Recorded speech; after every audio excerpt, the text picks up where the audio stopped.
Hello. Let's do a little bit of story time. So, I want to talk about trying to be a game designer and how that came about kind of in my life. Now, I'm a pretty self-critical kind of person.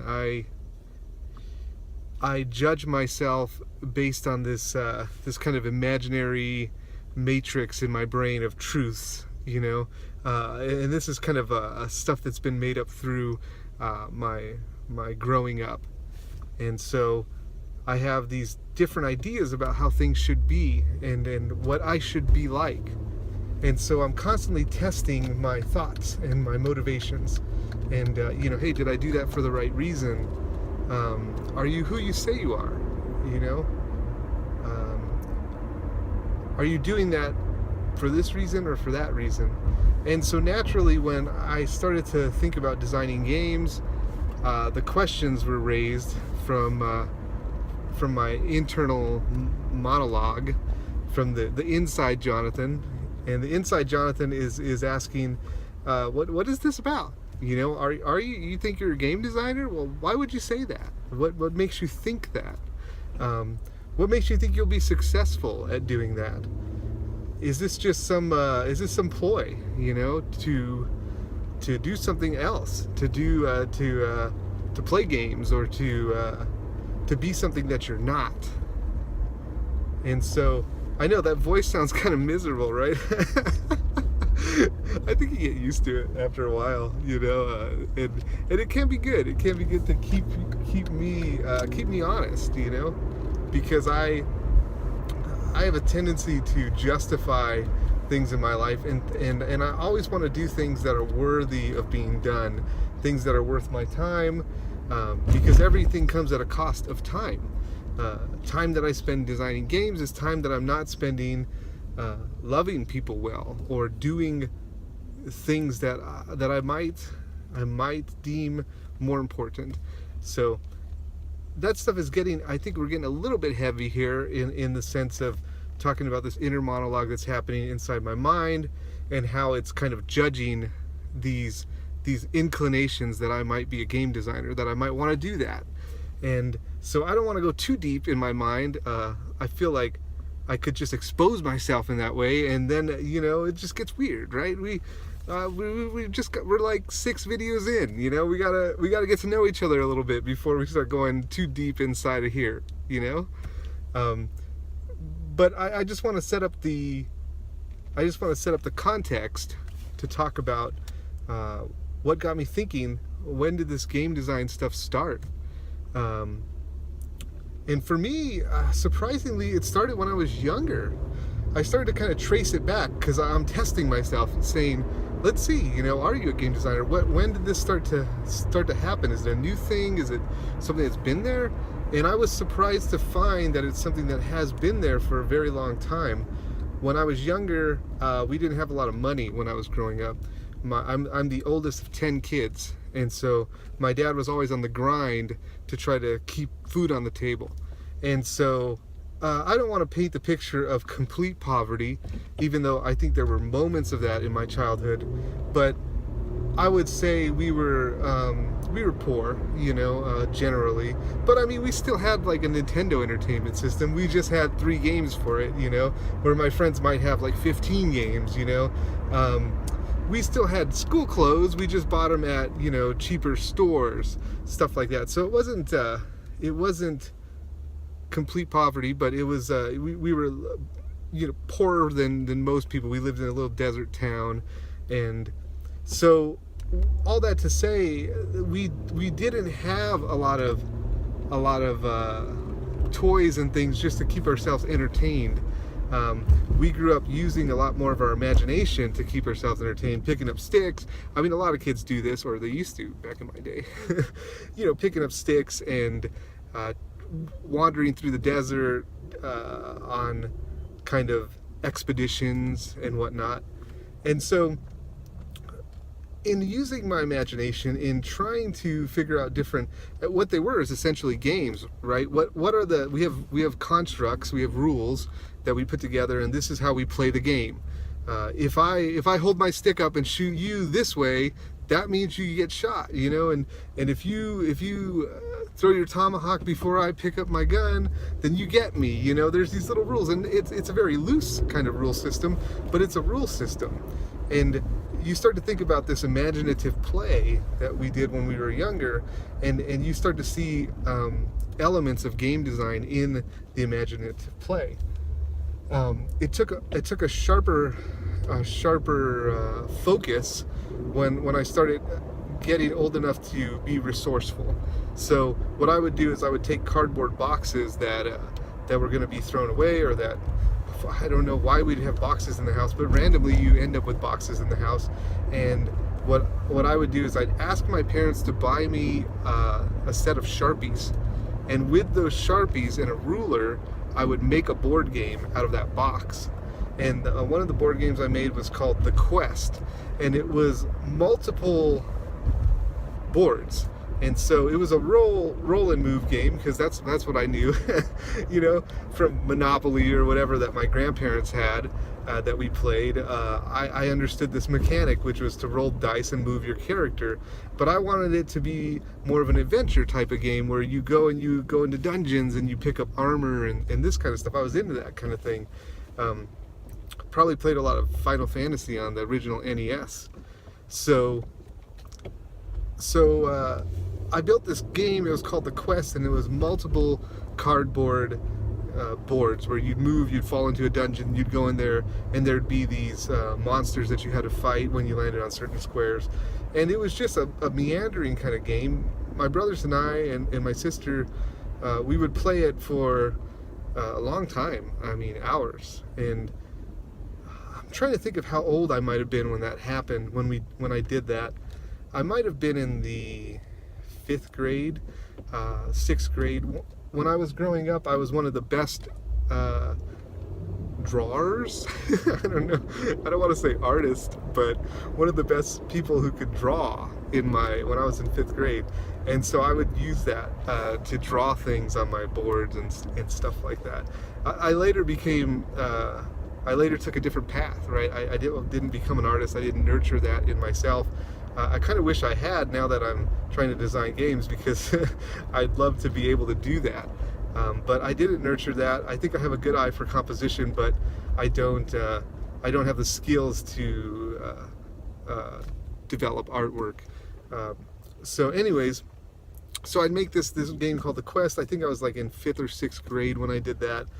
There was another game we made with these wood chips. If you go to Home Depot, you'll see on the wall in the bathroom section, there's these little chips of wood. They're round, they have a little hole in them, and they're samples. They tell you what kind of tile you can get for your kitchen, or what kind of wall panes you can get.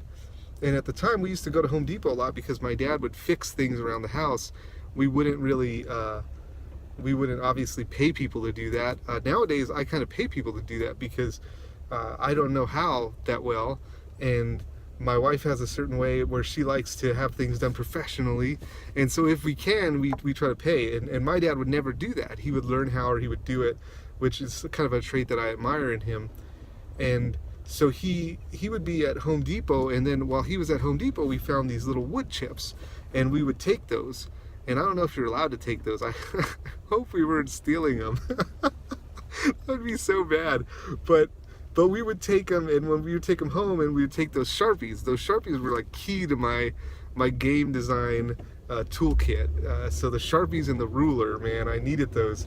And so anyways, I was going to tell a story about the Sharpies, but we'll just keep going. So with the wood chips, we would draw on the wood chip.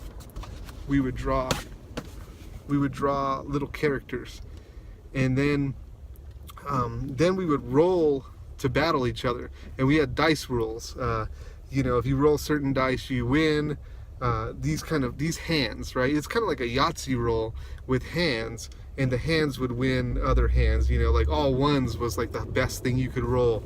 And so it's kind of like, I don't want to paint too much depth in it. I mean, it was just a dice game that we kind of used these wood chips to battle with. And then on the back of the character, we would make a mark under the win section, and there was a lost section. So we'd have our best characters. When you turn it over, if you see all these wins and maybe like 1 or 2 losses, you're like, mine was Pancho Villa. He was the best character I had, and my brother's was King Pinhead, and his was this little pinhead with a big giant like shoulders, and mine was Pancho Villa with the bullet vest. And I don't know where I got it from, as a kid, and so I had created that game. I had created some other games with just decks of cards.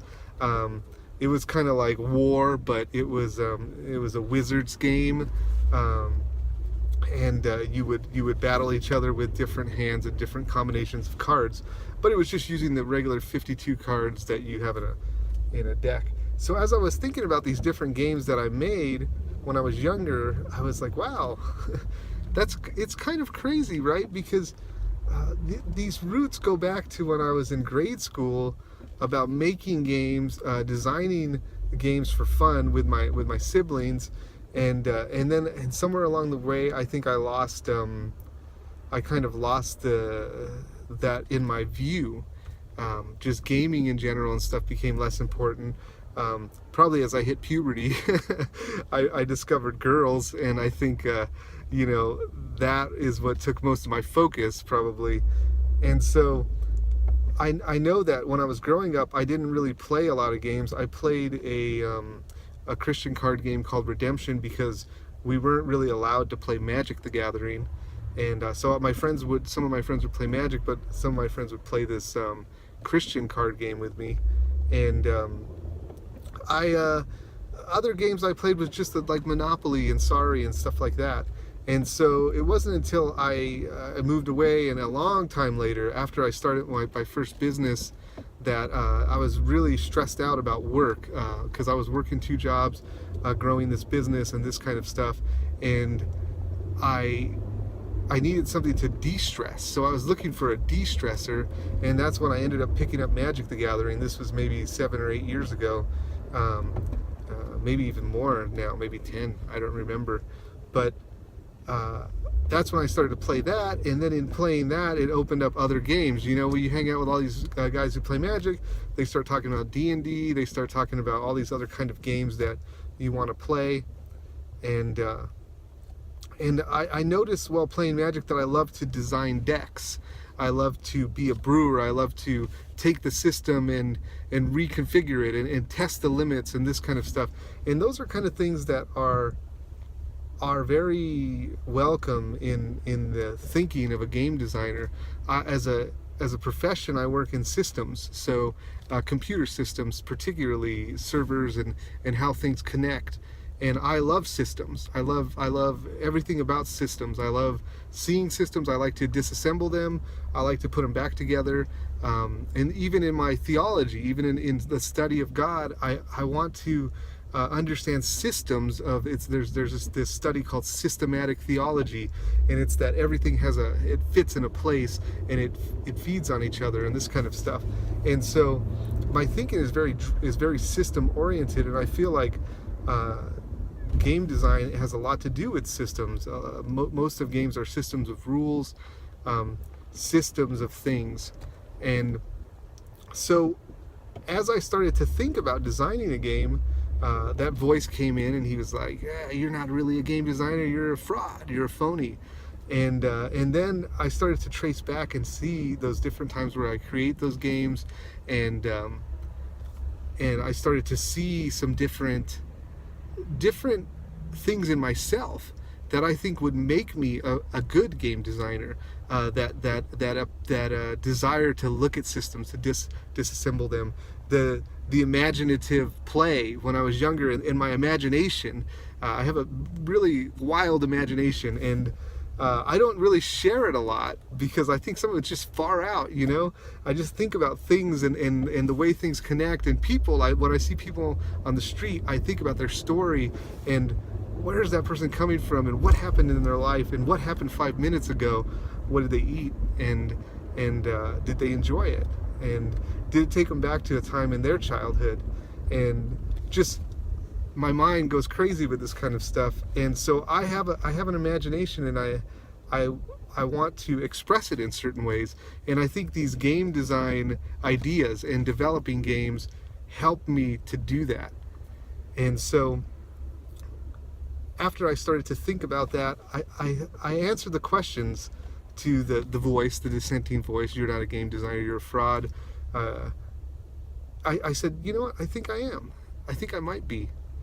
And I want to find out. And so I hope you enjoyed this little, I guess, it felt like a rant toward the end, I'm not going to lie. But it's more just like me sharing kind of where some of this is coming from. And it's a little bit deeper than just, you know, I once played a game and now I want to make a game. I think it has a lot to do with who I am as a person. And